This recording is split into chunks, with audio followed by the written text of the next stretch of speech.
হাতের নখ এটা এমন একটা জিনিস, যেই জিনিস কিনা প্রতিনিয়ত প্রতিদিন ক্রমাগতভাবে ধীরে ধীরে বাড়তে থাকে। আর এই নখ যখন বড় হয় তখন কিন্তু প্রতিনিয়ত নিয়মতান্ত্রিক হাতের নখগুলো কাটতে হয়। তো এ পর্যন্ত কখনো শুনি নাই যে হাতের নখ বড় হওয়ার কারণে কেউ আঙ্গুল কেটে ফেলে দিয়েছে। সুপ্রিয় দর্শক, আমি এই কথাগুলো কেন বলছি জানেন?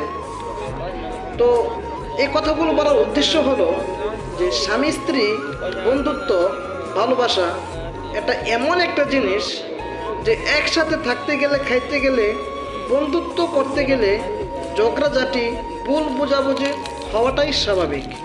তো ভুল বোঝাবুঝি হওয়ার কারণে কখনো সম্পর্ককে বিচ্ছিন্ন করতে নেই, বন্ধুত্ব কখনো বিচ্ছিন্ন করতে নেই, ভালোবাসা কখনো বিচ্ছিন্ন করতে নেই।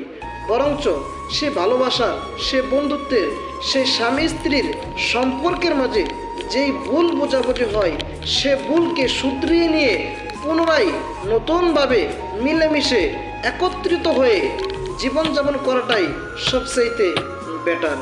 কি ভাই, কথা ঠিক বললাম কি না?